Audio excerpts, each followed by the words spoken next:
အားလုံးပဲမင်္ဂလာပါဒီကနေ့မှာတော့2012ခုနှစ်ကထွက်ရှိခဲ့ပြီး Bollywood Action Comedy Fantasy ကားလေးဖြစ်တဲ့ Ega ဆိုတဲ့ရုပ်ရှင်လေးပဲဖြစ်ပါတယ်ဒီရဲ့ဇာတ်ကားထဲမှာတော့မင်းသားဟာလောက်ကျန်တက်ဖြတ်ခြင်းခံခဲ့ရပြီးတဲ့နောက်မှာတော့ရင်ကောင်ဘွားနဲ့ပြန်လည်မွေးဖွားလာကသူ့ကိုတက်ခဲ့တဲ့တူကိုရင်ကောင်ဘွားနဲ့ဘယ်လိုမျိုးလှလှပပလက်စားရှိသွားမလဲဆိုတာကိုတကားလုံးရင်သက်ရှုမောစွာနဲ့ကြည့်ရှုရမှာပဲဖြစ်ပါတယ်ရုပ်ရှင်အစားမှာတော့ရှမ်းသာကြွယ်ဝပြီးစလို့ရလုံငယ်တစ်ခုကိုလောက်ကင်နေတဲ့စူတီးဆိုတဲ့လူရှမ်းသာတယောက်ကိုပြထားပါတယ်စူတီကတနက်ပြည့်ဝါသနာပါတဲ့တူတယောက်မလို့တနက်ပြည့်ကွင်းမှာတတိရီနဲ့တနက်ပြည့်လေ့ကျင့်နေရကိုတွေ့ရမှာပါခဏအကြာမှာတော့သူ့ရဲ့လုပ်ပေါ်ကိုင်ဖက်အဒီတရာရောက်လာပြီးတော့အရေးကြီးတဲ့အစည်းအဝေးပွဲတစ်ခုအတွက်လာခေါ်ခဲ့ပြီးမိစူတီကတော့ဂေးမဆိုင်ခဲ့ပါဘူးဒါအပြင်ကွင်းရဲ့တခြားဘက်မှာရှိတဲ့မိန်းကလေးတဦးစီကိုတွားလိုက်ပြီးသူမကိုတနက်ဘယ်လိုပြလဲဆိုတာကိုသင်ပေးနေခဲ့ပါတယ်အဲ့ဒီနောက်မှာတော့ဘင်ဒူဆိုတဲ့ပစ္စည်းသေးသေးလေးကိုအနုစိတ်ဖန်တီးတဲ့မိန်းကလေးတယောက်ကိုတွေ့ရမှာပါဒီမှာဆိုသူမကစံစေးလေးတစ်စိကိုအသေးပုံစံဖြစ်အောင်ဖန်တီးပြီးသူမကိုယ်တိုင်ကတော့အလုပ်ပေါ်စိတ်ကြည်နမှုမရှိသေးပါဘူ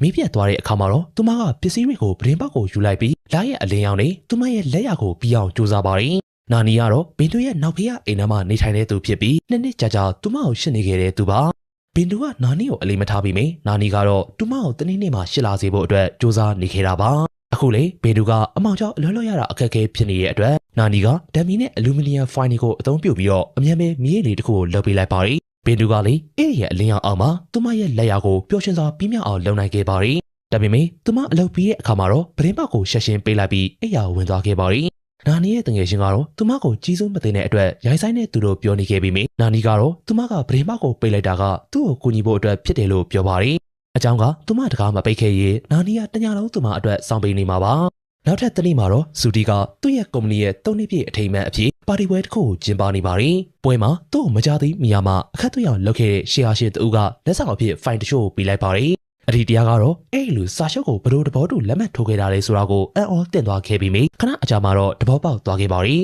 အကြောင်းကတော့အဲ့ဒီရှေ့ဟာရှေ့ရဲ့ဇနီးကသူတို့တနက်ကျလေ့ကျင့်ရေးစင်တာမှာစူတီတနက်လေ့ကျင့်ပေးနေတဲ့မိန်းကလေးဖြစ်နေရကိုတွေ့လိုက်ရတာပါစူတီကရှီယာရှင်ကိုတွေ့ရဇနီးကိုအသုံးပြုပြီးစီးပွားရေးအပေးအယူကိုအောင်မြင်အောင်လုပ်လိုက်တာပါအဲ့ဒီနောက်မှာတော့စီးပွားရေးအရာအောင်မြင်ခဲ့တာကြောင့်အတီတရာနဲ့စူတီကဘာမှအရက်တော့ကြပါတယ်ဒီမှာသူတို့စကားပြောရင်းနဲ့စူတီရဲ့ပိုင်ဆိုင်မှုတွေကသူတက်ပြလိုက်တဲ့တွေ့ရဇနီးဟောင်းရဲ့ပိုင်ဆိုင်မှုတွေဆိုတာကိုတီးလိုက်ရပါတယ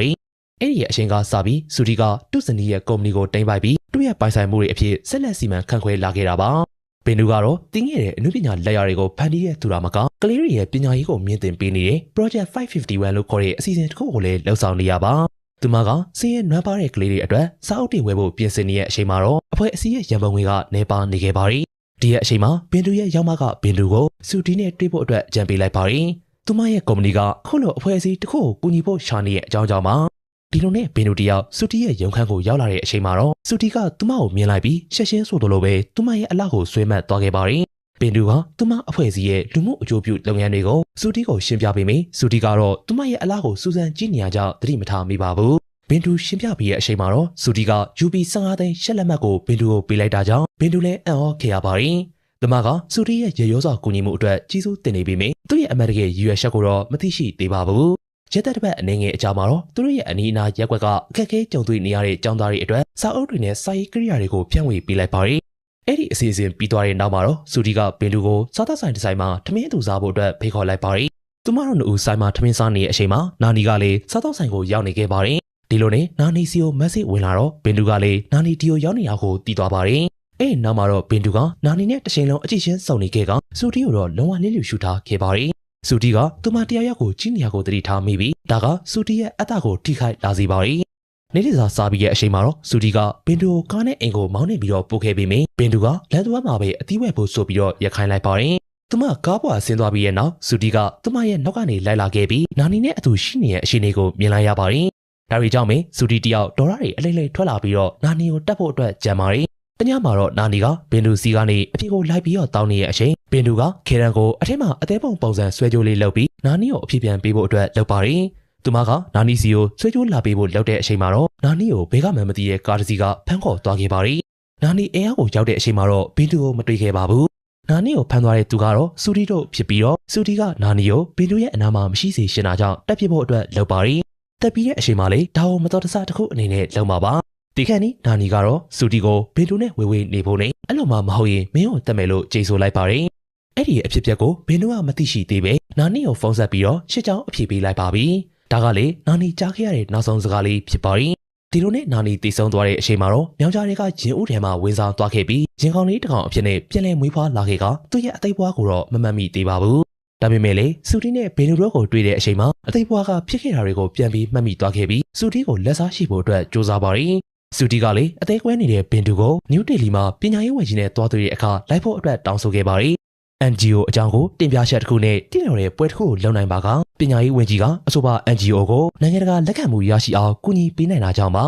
အဲ့ဒီညမှာတော့နာနီချင်းကောင်လေးဟာနောက်နေ့မနက်စူတီကိုလေးစိတ်မသွားနိုင်အောင်လို့တညာလုံးနှောက်ယှက်ခဲ့ပါတယ်ဒါပေမဲ့လေစူတီကမနက်ကျတော့လေးစိတ်ကိုမရောက်ရအောင်ကားနဲ့သွားနေတော့ရင်ကောင်ကနှောက်ယှက်လွန်တာကြောင့်ကားလမ်းကြောင်းလွဲသွားပြီးဖွဲရီတင်လာတဲ့ကုန်တင်ကားကြီးနဲ့တိုက်မိသွားပါတယ်အဲ့နောက်မှာသတိပြန်ဝင်လာတဲ့စူတီကိုဖွဲရီပီနေတဲ့ကားမှန်မှာရင်ကောင်ကသူ့ရဲ့ခန္ဓာကိုယ်တုံးပြီးငါမင်းကိုတက်ပစ်မယ်လို့ရေကစူတီကိုချင်းချောက်ပစ်လိုက်ပါတယ်ဒါကပဲစူတီကိုအကြောက်တရားတစ်ခုဖြစ်စေခဲ့ပါတယ်အဲ့ဒီနောက်မှာတော့နာနီကိုလွမ်းလို့ငိုနေတဲ့ပင်တူကိုရင်ကောင်လေးကသူမစီကကြားလာတဲ့မျက်ရည်တွေကိုအသုံးပြုပြီးသူကနာနီဖြစ်ကြောင်းပြောပြလိုက်ပါတယ်ဒီလိုနဲ့ပင်တူတရားရင်ကောင်လေးကနာနီဖြစ်ကြောင်းသူ့ကိုတတ်တာကစူတီဖြစ်ကြောင်းသိသွားခဲ့ပါတယ်ဒီလိုနဲ့သူမတို့နှစ်ယောက်လေးစူတီကိုလက်စားရှိပြီးတော့ပြန်ထပ်ဖို့အစီအစဉ်တွေစပြီးတော့ဆွဲပါတယ်ပင်တူကနာနီကိုသူမတတ်တဲ့ပညာနဲ့အကာအကွယ်တွေလက်နက်တွေကိုဖန်တီးပေးပြီးနာနီကလည်းစူတီကိုအမျိုးမျိုးတိုက်ခိုက်မှုတွေလုပ်ပါတယ်အခြေအနေတွေဆိုးရွားလာတဲ့အခါမှာတော့စူတီတယောက်သူ့ရဲ့နေစဉ်ဘဝမှာကလုပ်ငန်းခွင်မှာပါထိခိုက်မှုတွေဖြစ်လာခဲ့ပါတယ်။ပိုဆိုးတာကစူတီတယောက်သူ့ရဲ့ပတ်စံတွေကိုမိရှို့တဲ့အထိဖြစ်လာတာပါ။ဒီလိုနဲ့စူတီလေ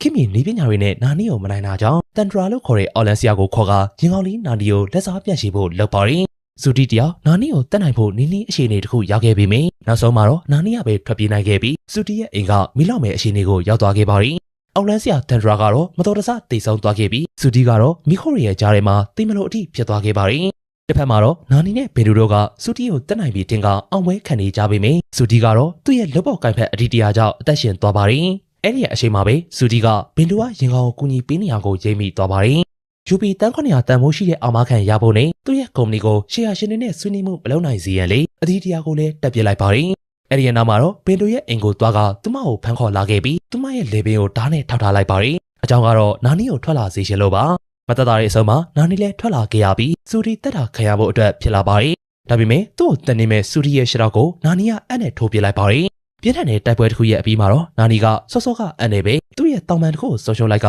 တီးဆုံးရတော့မဲ့အခြေအနေကိုရောက်လာခဲ့ပါတယ်။ဘလို့ပဲဖြစ်ဖြစ်တီးဆုံးရမယ်မှန်တီးနေတဲ့နာနီကသူ့ရဲ့ခန္ဓာကိုယ်ရမုံတွေလူလိုက်ပြီးစူတီကိုင်တဲ့မီရှစ်ဆန်ရဲ့မီးထဲကိုတိုးကကြီးရှိနေတဲ့အမြောက်အသေးလေးတွေကိုပြေးဝင်လိုက်ပါတယ်။အဲဒီမှာပဲအမြောက်ကကြီးကစူတီရဲ့ဘေဘက်ရင်ဘတ်ကိုဖောက်ဝင်ကအနောက်ကဂတ်စ်အိုးကိုသွားမှန်ပြီးတော့ပောက်ကွဲသွားပါတယ်။စူတီရောသူ့ရဲ့အိမ်မှာပောက်ကွဲမှုတွေမှာပါသွားပြီးမြင်ပုံနေတဲ့ဘင်လူကတော့အသက်ဘေးကနေလွတ်သွားခဲ့ပါတယ်။အဲဒီနောက်မှာတော့ဘင်လူကနာနီရဲ့ကြံခဲ့တဲ့အတောင်ပံလေးတစ်ခုကိုဆွဲသီးလေးနဲ့ထည့်ပြီးတော့ဆွဲကြိုးအဖြစ်ဆွဲထားလိုက်ပါတယ်။ဒီလိုနဲ့တရက်မှာတော့ဘင်လူတယောက်အလုပ်ကိုဆိုင်ကယ်နဲ့သွားနေရောလမ်းမှာလန်တရဲတစ်ခေါက်ရဲ့နှောက်ယှက်မှုကိုခံရပါတယ်။အဲ့ဒီရဲ့လန်တရဲကိုတော့အတချောင်းကိုကင်ပြီးရင်ကောင်အဖြစ်နောက်တစ်ခေါက်ပြန်လဲမွေးဖွားလာတဲ့နာနီကတိုက်ခိုက်လိုက်ပြီးရုပ်ရှင်လေးကလည်းပြီးဆုံးသွားခဲ့ပါတယ်။အဆုံးလေးကြည့်ရှုပေးခဲ့တဲ့အတွက်အားလုံးကိုအထူးပဲကျေးဇူးတင်ရှိပါတယ်။နောက်ရက်ဒီမှာလည်းအခုလိုရသဆုံတဲ့ရုပ်ရှင်တွေကိုတင်ဆက်ပေးသွားမှာမလို့ channel လေးကို like and subscribe လေးလုပ်သွားပေးဖို့ပြောချင်ပါတယ်။